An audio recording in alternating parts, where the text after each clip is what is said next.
Continue करके ख़त्म करने वाले हैं। और आज का हमारा जो पहला टॉपिक है वो है अकाउंटिंग इन्फॉर्मेशन। अब ये जो टॉपिक है ये सीबीएसई स्टूडेंट्स का डायरेक्टली क्वेश्चन तो नहीं बनता है, but users of accounting information वो एमसीक्यू में आ सकता है। साथ ही ये आपका क्लास 12th के लिए एक बेस बिल्ड करता है, क्योंकि इसमें जो आप आगे पढ़िएगा वो सभी आपका क्लास 12th में यूज़ होगा। और अगर आप कोई स्टेट बोर्ड के स्टूडेंट हैं तब तो आपका यहाँ से क्वेश्चन आना एकदम पक्का ही है। तो हम लोग शुरू करते हैं। अकाउंटिंग इन्फॉर्मेशन अब ये होता क्या है? तो अकाउंटिंग इन्फॉर्मेशन क्या होता है? वो इन्फॉर्मेशन होता है एक बिज़नेस के फाइनेंशियल एक्टिविटीज़ जिसको प्रेजेंट किया जाता है रिपोर्ट, स्टेटमेंट्स या समरीज में, और उसको बताता है फाइनेंशियल स्टेटमेंट्स। समझ नहीं आया तो चलिए इसको अच्छा से डिकोड करते हैं। अकाउंटिंग इन्फॉर्मेशन क्या होता है ना, जब अकाउंटिंग आप करिएगा तो उससे जो आपका लास्ट में जो आपका पूरा का पूरा इन्फॉर्मेशन निकलेगा in the forms of report, statements, summaries, उसको हम लोग बोलते हैं अकाउंटिंग इन्फॉर्मेशन। और इसको आप कहाँ प्रेजेंट करते हैं? आप इसको प्रेजेंट करते हैं in the form of financial statements. अब यहाँ से आपका सीधे एक एमसीक्यू बनता है कि फाइनेंशियल स्टेटमेंट्स का इनकम स्टेटमेंट कौन होता है और पोजीशन स्टेटमेंट कौन होता है। वैसे तो आपको ये अच्छा तरीके से बताया जाएगा चैप्टर 8 और 9 में, लेकिन एमसीक्यू में आपका ये पहली पीरियोडिक टेस्ट में आना शुरू हो जाएगा। इनकम स्टेटमेंट में आता है trading and profit and loss account, अभी इस पर ध्यान नहीं देना है। और पोजीशन स्टेटमेंट में आता है बैलेंस शीट, ये आपका चैप्टर 8 और 9 में। लेकिन आपको याद रखना है कि इनकम स्टेटमेंट होता है trading and profit and loss account, और पोजीशन स्टेटमेंट होता है बैलेंस शीट। ये यहाँ से पक्का एक एमसीक्यू बनेगा। अब नेक्स्ट टॉपिक है कि क्वालिटेटिव कैरेक्टरिस्टिक्स क्या होता है हमारे अकाउंटिंग इन्फॉर्मेशन का। तो इसका मेनली हमारे पास होता है 4 क्वालिटेटिव कैरेक्टरिस्टिक्स। तो पहला है कंपेरेबिलिटी, दूसरा अंडरस्टैंडेबिलिटी, तीसरा रिलायबिलिटी, चौथा हम लोग का रेलिवेंस। अब हम लोग शुरू करते हैं सबसे फर्स्ट कंपेरेबिलिटी से। अब कंपेरेबिलिटी का मतलब क्या होता है? कंपेरेबिलिटी में हमारा छुपा हुआ है कंपेयर। मतलब कंपेरेबिलिटी में हम लोग क्या करेंगे, जो यूज़र्स होते हैं, जो कि आपका नेक्स्ट टॉपिक है और यहाँ से पक्का एमसीक्यू बनेगा। यूज़र्स होते हैं मतलब समझ लीजिए जो यूज़ करेंगे इन्फॉर्मेशन का, वो क्या करते हैं, वो कंपेयर करते हैं अकाउंटिंग इन्फॉर्मेशन को। और ये भी हमारा होता है 2 टाइप का। अब इसमें पहला टाइप है हमारा intra firm and inter firm. अब जो इंट्रा है, सबसे पहले हम लोग इसको समझते हैं। जो इंट्रा होता है इसका मतलब होता है भीतरी, मतलब जब जो फर्म होता है वो क्या कंपैरिजन करता है with in the same firm, हम लोग कंपैरिजन होता है तो उसको हम बोलते हैं इंट्रा फर्म। अब with in the same firm का मतलब वो एक कंपनी है, उसका ही ना कुछ डेटा होगा ओवर डिफरेंट पीरियड्स, और उसमें वो देखा जाएगा कि उसका जो परफॉर्मेंस है वो इम्प्रूव हो रहा है कि वो डिक्लाइन हो रहा है। मतलब जैसे कि हमारा एक फर्म है, अब एक फर्म जो है वो क्या कर रहा है, वो अपना देख रहा है कि उसको पिछला 5 साल पहले कितना प्रॉफिट हुआ था, उसको पिछला 4 साल पहले कितना प्रॉफिट हुआ था, इस साल का प्रॉफिट कितना है, उसका पिछले साल का प्रॉफिट कितना था। तो उसको बोलते हैं, मतलब ये with in the same firm जो होता है, जब कंपैरिजन होता है तो उसको हम बोलते हैं इंट्रा फर्म कंपैरिजन। अब आ जाते हैं हम लोग दूसरा इंटर फर्म कंपैरिजन। अब इंटर का मतलब क्या होता है, जैसे बोलते हैं ना इंटर स्कूल कंपटीशन है, तो इंटर स्कूल कंपटीशन का मतलब क्या होता है, 2 स्कूल के बीच में। वैसे ही इंटर फर्म कंपैरिजन जो होता है वो डिफरेंट फर्म्स जो होते हैं जो कि सेम इंडस्ट्री में होते हैं वो होता है। इसका मतलब क्या हुआ, देखिए फर्म और इंडस्ट्री, ये आपका बीएसटी के लिए भी बहुत इंपॉर्टेंट पॉइंट है। फर्म का मतलब क्या होता है, एक अकेला जब हम लोग किसी भी ऑर्गेनाइजेशन का बात करेंगे तो वो होता है हमारा फर्म।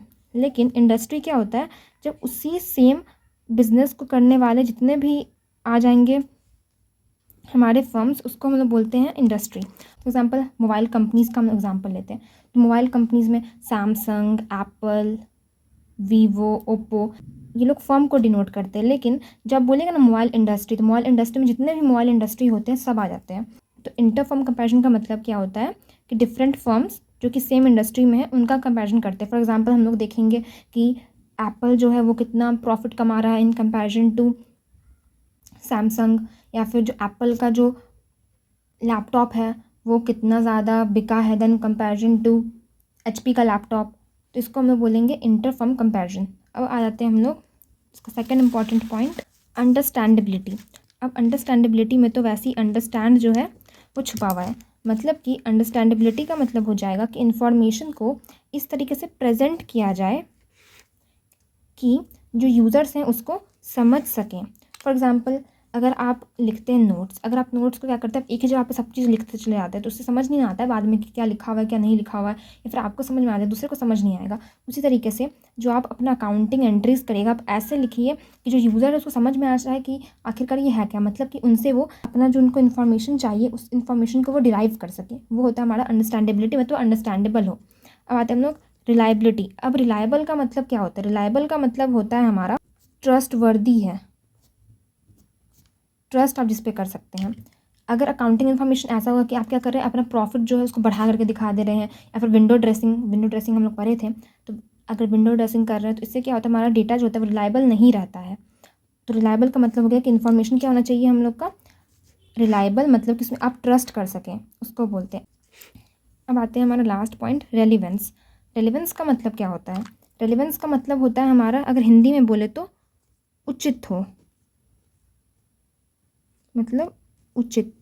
उचित का मतलब क्या होता है? फॉर एग्जांपल एक ओनर है, उसको पता करना है उसका प्रॉफिट कितना हुआ है, लेकिन जो लोग उसका मैनेजर है वो क्या बोल रहा है कि इस बार इतने एम्प्लॉयज़ जो हैं उन्होंने काम छोड़ दिया।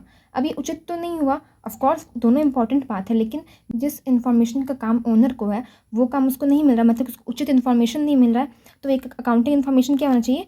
रेलिवेंट होना चाहिए, जो कि हेल्प करेगा डिसीजन मेकिंग के अंदर। तो यहाँ पर जो रेलिवेंट है वो एक इम्पॉर्टेंट पॉइंट है।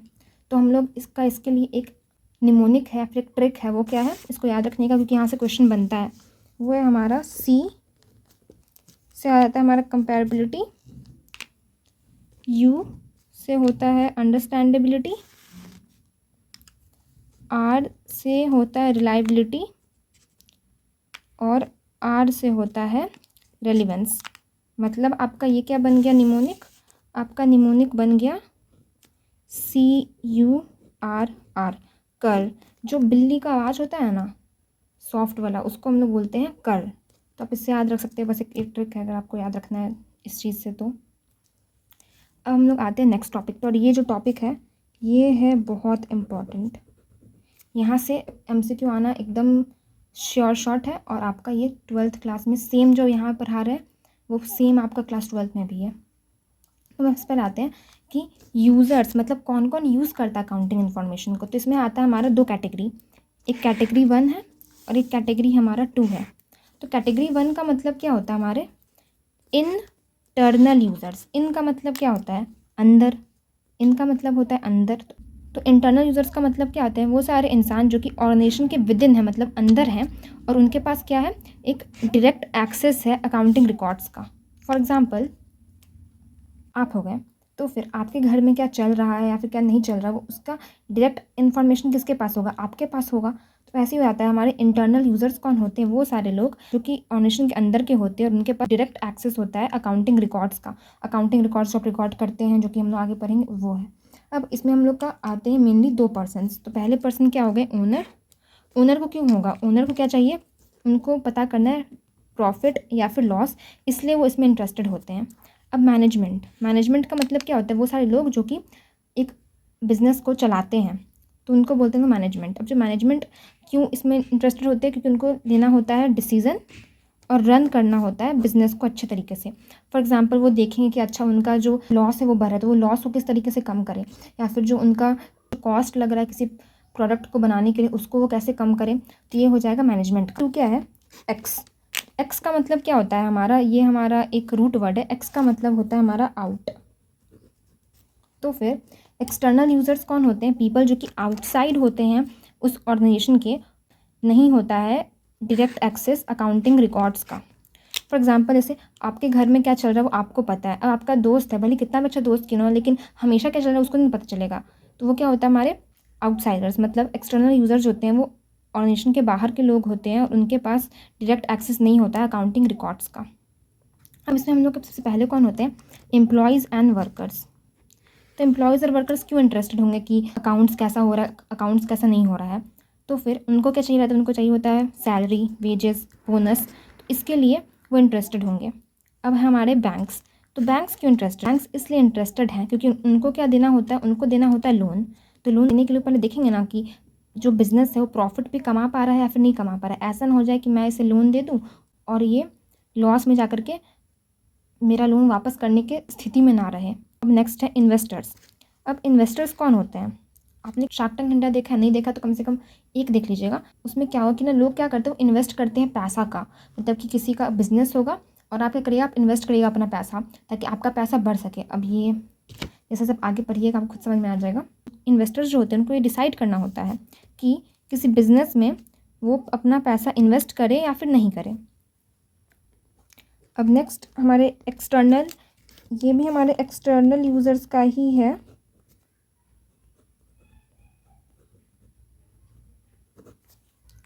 अब हम लोग वापस अपने एक्सटर्नल यूज़र्स को ही पढ़ रहे हैं। उसमें हमारे क्रेडिटर्स। अब क्रेडिटर कौन होते हैं, वैसे तो आप ये चैप्टर 2 में पढ़िएगा, लेकिन बता देती हूँ क्रेडिटर कौन होते हैं। जैसे कि आपका बिजनेस है, बिजनेस के अंदर आपने रॉ मटेरियल खरीदा उधार पर, आपने पैसा नहीं दिया है, तो फिर जो वो लोग हो जाएंगे उनको हम लोग बोलते हैं क्रेडिटर। अब जो क्रेडिटर होते हैं वो क्यों आपके अकाउंटिंग इन्फॉर्मेशन में इंटरेस्टेड होंगे, वो इसलिए इंटरेस्टेड होंगे क्योंकि उनको देखना होगा आपका क्रेडिट वर्दीनेस। अब ये टर्म बहुत इंपॉर्टेंट है। अब जब तक अकाउंटेंसी पढ़िएगा तब तक आपको, या फिर रियल वर्ल्ड में भी आपको बहुत ज़्यादा सुनने को मिलेगा। क्रेडिट वर्दीनेस का मतलब क्या होता है कि क्षमता क्या है किसी की अपना लोन चुकाने की, उसको बोलेंगे। अगर फॉर एग्जांपल एक बिज़नेस है, वो बहुत ज़्यादा ही क्या कर रहा है, वो लॉस कमा रहा है, तो फिर कोई उसको उधार पर सामान देना चाहेगा? बिल्कुल भी नहीं। तो वही आता है कि उसकी क्षमता क्या है उधार को वापस करने की, उसको हम लोग बोलते हैं क्रेडिट वर्दीनेस। अब आते हैं हमारे गवर्नमेंट। गवर्नमेंट सबको पता ही है, गवर्नमेंट को क्या करना होता है, टैक्स देखना होता है, कितना टैक्स जो होगा एक बिज़नेस देगा, और ये देखना होता है कि जो बिज़नेस है वो रूल्स को फॉलो कर रहा है कि नहीं कर रहा है।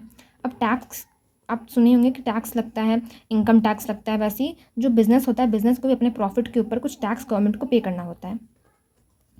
तो अभी हम लोग वापस इसको रिवाइज करेंगे। तो पहला हम लोग रिवाइज करेंगे कि हम लोग का क्वालिटेटिव कैरेक्टरिस्टिक्स क्या है अकाउंटिंग इन्फॉर्मेशन का। तो उसमें हम लोग का 4 था। पहला क्या था हमारा, कंपेरेबिलिटी, मतलब कि आप कंपेयर करते हैं, इसमें होता है आपका इंटर और इंट्रा फर्म कंपैरिजन। फिर आ जाता है दूसरा अंडरस्टैंडेबिलिटी। अंडरस्टैंडेबिलिटी का मतलब होता है कि इस तरीके से प्रेजेंट करो कि जो यूज़र्स हैं वो समझ सके इन्फॉर्मेशन को। फिर तीसरा रिलायबिलिटी, मतलब कि इन्फॉर्मेशन रिलायबल होना चाहिए, उस पर कोई ट्रस्ट इंसान कर सके। चौथा होता है रेलिवेंट, मतलब कि जो डिसीजन लेना है उसके लिए वो उचित होना चाहिए जितना भी आप इन्फॉर्मेशन दे रहे हैं। फिर हम लोग आ जाते हैं उसके यूज़र्स कौन होते हैं। तो इसमें होते हैं हमारे 2 टाइप्स के user, internal and external. Internal users कौन होते हैं, इंटरनल यूज़र्स वो होते हैं जिनके पास अकाउंटिंग रिकॉर्ड्स का डायरेक्ट एक्सेस होता है, बिकॉज वो ऑर्गेनाइजेशन के अंदर के इंसान है, मतलब कि विद इन द ऑर्गेनाइजेशन है। इसमें हमारे आ जाते हैं ओनर्स और मैनेजमेंट। हमारा दूसरा कौन है, दूसरा हो जाते हैं हमारे एक्सटर्नल यूज़र्स, मतलब कि इनके पास डायरेक्ट एक्सेस नहीं होता है अकाउंटिंग रिकॉर्ड्स का, क्योंकि ऑर्गेनाइजेशन के बाहर के इंसान हैं। इसमें हमारे आ जाते हैं creditors, government, employees, investors, banks, ये सब हम जानबूझकर रिवाइज करवाएं ताकि आपको याद रहे। ये बहुत इंपॉर्टेंट कॉन्सेप्ट है हमारा। अब हमारा नेक्स्ट टॉपिक है सम इम्पॉर्टेंट डिफरेंसेस। डिफरेंसेस आपका कॉन्सेप्चुअल क्लैरिटी के लिए बहुत ज़्यादा इंपॉर्टेंट है, क्योंकि आप ये सारा वर्ड्स को यूज़ होते हुए देखिएगा थ्रू आउट योर, जब तक आप कॉमर्स पढ़िएगा तब तक। तो इसमें सबसे पहला आपका डिफरेंस है बुक कीपिंग और अकाउंटिंग का। अब बुक कीपिंग जो है ये आप पहले ही पढ़ चुके हैं और आप अकाउंटिंग पहले ही पढ़ चुके हैं। मतलब बुक कीपिंग क्या होता है, जो आपका प्रोसेस था ना, अकाउंटिंग प्रोसेस क्या था, अकाउंटिंग का प्रोसेस था IMRCSAC। तो फिर ऐसे बुक में कितना हमारा लेटर्स है, बुक में आपका 4 लेटर्स, BOO के 4 लेटर्स। तो वैसे ही जब अकाउंटिंग प्रोसेस का पहला 4 स्टेप्स जो होता है उसका परफॉर्म करते हैं तो वो हो जाता है आपका बुक कीपिंग, IMRC। मतलब आप यहाँ मेनली क्या कर रहे हैं, अपना जो अकाउंटेंसी का बुक होता है उसको आप क्रिएट कर रहे हैं। तो वही है कि हमारा जो बुक कीपिंग होता है उसका स्कोप क्या होता है कि वो इन्वॉल्व होता है, फिर उसका मेन कंसर्न, उसका मेन ध्यान किस चीज़ पर होता है, उसका मेन ध्यान होता है आइडेंटिफिकेशन, मेजरमेंट, रिकॉर्डिंग और क्लासीफाइंग। ये हम पिछले वीडियो में सब कुछ बता चुके हैं। और अकाउंटिंग क्या होता है, इसमें आपका IMRC तो होता ही है, प्लस में SSC होता है। क्योंकि इसमें SSC हम लोग क्या करते हैं, एक्स्ट्रा है, इसलिए बोलते हैं कि ये मेनली इसका कंसर्न क्या होता है, summarising, analysing, communicating to users. ठीक है, मतलब SAC ये हो गया। आफ्टर दैट अब हमारा आता है कि बुक कीपिंग का हमारा स्टेज कौन सा होता है। तो बुक कीपिंग में आप क्या कर रहे हैं, आप सिर्फ और सिर्फ क्या कर रहे हैं, आप जो आपका अकाउंटेंसी का बुक्स है आप उसको प्रिपेयर कर रहे हैं, आप उसके ऊपर कुछ भी दिमाग नहीं लगा रहे हैं, आप उसको इंटरप्रेट नहीं कर रहे हैं। तो ये क्या होता है, आपका प्राइमरी स्टेज होता है। सबसे पहले आपको ये करना पड़ता है और उसके बाद ही आप ये कर सकते हैं, मतलब ये क्या हो जाएगा सेकेंडरी स्टेज। आप बिना आइडेंटिफिकेशन, मेजरमेंट, रिकॉर्डिंग और क्लासीफाइंग के क्या आप समराइज़, एनालाइज और कम्युनिकेट कर सकते हैं? बिल्कुल नहीं। इसलिए आपका पहला स्टेज है प्राइमरी स्टेज है, फिर आपका ये सेकेंडरी स्टेज है। और इसलिए बोला जाता है कि जो अकाउंटिंग है ना वो कब स्टार्ट होता है, जहाँ पर बुक कीपिंग एंड होता है, जहाँ पर आप IMRC कर देंगे उसके बाद फिर SSC जो होगा वो स्टार्ट होगा। अब हमारा नेचर कैसा है जॉब का, तो इसका नेचर कैसा है, ये रूटीन है और ये एनालिटिकल है। रूटीन का मतलब क्या होता है, जैसे कि आपको रूटीन फॉलो करना पड़ता है अपने स्कूल में तो वो ज़्यादा बोरिंग हो जाता है, लेकिन जैसे ही रूटीन के बाहर फॉर एग्जांपल आपको मिल गया एक्स्ट्रा गेम्स पीरियड तो वो क्या होता है, वो बहुत मज़ा आता है उस चीज़ में। तो ये रूटीन का मतलब क्या होता है, ये एकदम बोरिंग काम है, आपको बस जाना है, आपको बस बुक बनाना है और आ जाना है, इसमें कुछ ही मज़ा नहीं आता है, कोई भी इसमें आपका दिमाग ज़्यादा नहीं लगता है। वहीं पर अकाउंटिंग में क्या होता है, ये एक एनालिटिकल जॉब होता है, आपको एनालाइज करना पड़ता है चीज़ों को, आपको समझना पड़ता है, आपको उसका रिलेशनशिप्स जो होते हैं डिफरेंट चीज़ों के बीच में आपको इस्टेब्लिश करना पड़ता है, आपको उसको इंटरप्रेट करना पड़ता है कि उसका मतलब क्या हो गया। इससे बहुत दिमाग लगता है। आप भी 11th-12th करने के बाद आप बुक कीपिंग कर सकते हैं। तो फिर इसलिए इसका काम क्या होता है, जूनियर स्टाफ जो होता है वो ये चीज़ करता है, वो उतना ज़्यादा हायर नॉलेज जो हुआ है वो नहीं लिया, लेकिन वो क्या कर सकता है, वो बुक कीपिंग कर सकता है। वहीं पर जो अकाउंटिंग होता है वो सीनियर स्टाफ करता है, क्योंकि इसमें जो भी इंसान होगा उसको ज़्यादा दिमाग लगाना पड़ता है, इसलिए हमारी सीनियर स्टाफ करता है। अब इसके लिए हम लोग क्या बोलते हैं, जूनियर स्टाफ कर सकता है, तो इसके लिए कोई स्पेशल स्किल्स का रिक्वायरमेंट नहीं है कि आपको ये आना चाहिए, आपको वो आना चाहिए। अगर आपको बेसिक आता है कैसे आपको बुक्स ऑफ अकाउंट्स बनाना है, जो कि क्लास 11th और 12th में आप सीख लेते हैं, कि आपको ये चीज़ करना आ जाएगा। वहीं पर आपको इसके लिए स्पेशल स्किल रिक्वायर होता है, क्योंकि इसके अंदर बहुत ज़्यादा ही आपको चीज़ों को समझना पड़ता है। फॉर एग्जाम्पल इसको परफॉर्म कौन करता है, तो इसको कौन परफॉर्म करता है, क्लर्क हो गया, कोई बस ग्रेजुएशन करने के बाद कोई इंसान है वो बुक कीपिंग कर सकता है। लेकिन जो चार्टर्ड अकाउंटेंट होते हैं, जो कंपनी सेक्रेटरी होते हैं, वो अकाउंटिंग का काम करते हैं। तो बस इतना समझ लेते हैं कि बुक कीपिंग में आप IMRC करते हैं, और अकाउंटिंग में IMRC के साथ SSC भी करना पड़ता है। ये आपका जो है स्पेशल स्किल्स चाहिए होता है, ये सीनियर लेवल स्टाफ करते हैं ये चीज़। तो हमारा नेक्स्ट टॉपिक है अकाउंटेंसी वर्सेस अकाउंटिंग। तो जो अकाउंटेंसी होता है वो प्रोसेस होता है, कौन सा प्रोसेस होता है, वो हमारा प्रोसेस होता है IMRC SSC का, जो कि आप पहले ही पढ़ चुके हैं। इन पर अकाउंटेंसी क्या होता है, ये बॉडी ऑफ नॉलेज होता है। यहाँ पर जो नॉलेज है वो आपका की पॉइंट है, जो कि क्या देता है, जो कि प्रोवाइड करवाता है principles and rules for accounting. मतलब अकाउंटेंसी क्या होता है, वो नॉलेज होता है, वो ज्ञान होता है जिसके बेसिस पर आप अकाउंटिंग करते हैं। और अकाउंटेंसी सिर्फ आपको प्रिंसिपल्स और रूल्स देता है अकाउंटिंग करने के लिए। वहीं पर अकाउंटिंग एक प्रोसेस होता है जहाँ पर आप सही में बैठ करके वो सारे जो भी नॉलेज है, वो जो भी ज्ञान है, आप उसको वर्क में डालते हैं और आप उसको परफॉर्म करते हैं। ये हो गया। अब जो अकाउंटेंसी होता है ना, इसका स्कोप वाइडर होता है, वहीं पे इसका स्कोप नैरो होता है। इसका मतलब क्या है, इसका मतलब जैसे वाइड हम लोग बोलते हैं, ये जो रास्ता है वो वाइड है, ये जो रास्ता है वो नैरो है। मतलब जो अकाउंटेंसी होता है ना, ये तो बॉडी ऑफ नॉलेज है, तो वो उसका एक पार्ट जो उसका प्रोसेस है उससे तो वो बड़ा ही होगा। मतलब कि अकाउंटेंसी के अंदर बहुत सारी चीज़ें आती हैं, वहीं पर जो अकाउंटिंग होता है वो सिर्फ और सिर्फ उसका भाग होता है। मतलब कि इसके अंदर जो चीज़ें आती हैं ना वो बहुत ज़्यादा होती है, इसके लिए इसका स्कोप जो है वो वाइड है, चौड़ा है। वहीं पर जो अकाउंटिंग है उसका जो स्कोप बहुत नैरो है, मतलब कि वो तो बस इसका एक पार्ट है ना, इसलिए। अब एक बार समराइज़ करने के लिए मैं ये वेन डायग्राम दिखाती हूँ। तो उसमें क्या है, अकाउंटेंसी का सबसे ज़्यादा स्कोप है, अकाउंटिंग उससे छोटा है क्योंकि उसका पार्ट ही, और बुक कीपिंग सबसे छोटा है। मतलब बुक कीपिंग जो है वो अकाउंटेंसी का भी पार्ट है, वो अकाउंटिंग का भी पार्ट है, और जो अकाउंटिंग है उसका पार्ट बुक कीपिंग है। आप ऐसे याद रख सकते हैं। अब है हमारा डिफरेंस डबल एंट्री और सिंगल एंट्री का। डबल एंट्री सिस्टम है, अब जितना भी आप आगे पढ़िएगा चैप्टर्स उसमें आप डबल एंट्री सिस्टम को फॉलो कर रहे होंगे। वहीं पर जो आपका लास्ट चैप्टर है ना, last chapter accounts from in complete records, उससे आप सिंगल एंट्री सिस्टम पढ़ेंगे, और आप बाकी उसको छोड़ के जितना आप चैप्टर्स पढ़िएगा वहाँ पे आप डबल एंट्री सिस्टम को पढ़िएगा ही। तो फिर डबल में क्या है, डबल का मतलब क्या होता है, डबल मतलब दो, तो इसका मतलब है ये 2 है, और सिंगल का मतलब क्या होता है 1, तो सिंगल का मतलब 1 है। इसका मतलब क्या हुआ, तो डबल एंट्री सिस्टम होता है ना, उसके अंदर जो भी एक ट्रांजैक्शन होता है उसका आप बोथ एस्पेक्ट्स को रिकॉर्ड करते हैं, डेबिट और क्रेडिट। अब ये जो चीज़ें ये आप जब आप चैप्टर पढ़िएगा rules of debit and credit तब आपको अच्छा समझ में आएगा। तो अभी बस आपको याद रख लेना कि डबल का मतलब है कि आप क्या करेंगे, आप 2 जगह पर एंट्री करेंगे। ये हो गया। और सिंगल एंट्री सिस्टम क्या होता है, जहाँ पर आप सिर्फ और सिर्फ one aspect of financial transaction को करते हैं, मतलब कि आप बस एक जगह पर इसको रिकॉर्ड करेंगे। ये आपको अच्छे से पढ़ना ही है पूरा का पूरा आगे वाले चैप्टर में, इसलिए मैं आपका यहाँ पर ज़्यादा टाइम नहीं लेंगी, क्योंकि उस चैप्टर पर अच्छे से समझिएगा ही।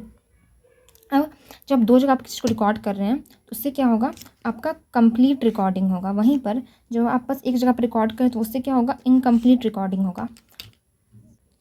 जो डबल एंट्री सिस्टम होता है वो बहुत एक्यूरेट होता है, क्योंकि आप दो जगह पर रिकॉर्ड कर रहे हैं। तो फिर आप इससे क्या कर सकते हैं, आप मैच कर सकते हैं कि आपका जो रिकॉर्डिंग हुआ है वो सही हुआ है या फिर नहीं हुआ है। अगर आपका जो डेबिट और क्रेडिट होता है वो आपका मैच नहीं करेगा, मतलब कि नहीं हुआ है। ये सब चीज़ जो है ये आप आगे जाके पढ़िएगा, ये पूरा चैप्टर सब। ये जो चीज़ है ना, आपको नोट दे देंगे, आप नोट्स में पूरा जब आप कंप्लीट कर लीजिएगा अपना सिलेबस तब पढ़िएगा, तो आपको हर एक चीज़ समझ में आएगा। ये जो है ये लेस रिलायबल है, क्योंकि आप एक ही जगह पर रिकॉर्ड कर रहे हैं, तो आप देख नहीं पाइएगा कहीं पर आप कुछ गलती तो नहीं कर दिए हैं, क्योंकि आप क्या कर रहे हैं, आप कंप्लीट रिकॉर्डिंग करें, आप दो जगह पर रिकॉर्डिंग करें, तो इसका कौन ज़्यादा यूज़ करेगा, इसका यूज़ होगा लार्ज बिजनेस में। वहीं पर जो आप एक जगह पर रिकॉर्डिंग कर रहे हैं, मतलब कि इतना ज़्यादा कॉम्प्लेक्स प्रोसेस को आप नहीं अपना रहे हैं, तो ये कौन यूज़ करता है मेनली, ये यूज़ करते हैं स्मॉल बिजनेसेस। जैसे कि हो गया जियो मार्ट, तो जियो मार्ट का जो मेन जगह पर होगा ना, वहाँ पर पक्का डबल एंट्री सिस्टम वो लोग फॉलो करते होंगे, देखने के लिए कि उनका कितना सामान आ रहा है, कितना सामान जा रहा है, ये सब चीज़। वहीं पर जो आपके घर के सामने कोई छोटा सा दुकान होगा, वहाँ पर सिंगल एंट्री सिस्टम होगा, जहाँ पर अंकल बस रिकॉर्ड करते होंगे कि आज हम इतना रुपये का सामान बेचें, ये सब चीज़। अब जो हम लोग का ये सिंगल एंट्री सिस्टम होता है, इसको यूज़ किया जाता है दो जगह पर मेनली। वो दो जगह क्या है, आपका यूज़ होता है personal accounts and cash book में, और ये आपको आगे जाकर पढ़ना ही है। अगर आपको चाहिए इसका PDF तो फिर टेलीग्राम का लिंक डिस्क्रिप्शन बॉक्स में है, वहाँ से जाकर आप इसे डाउनलोड कर सकते हैं।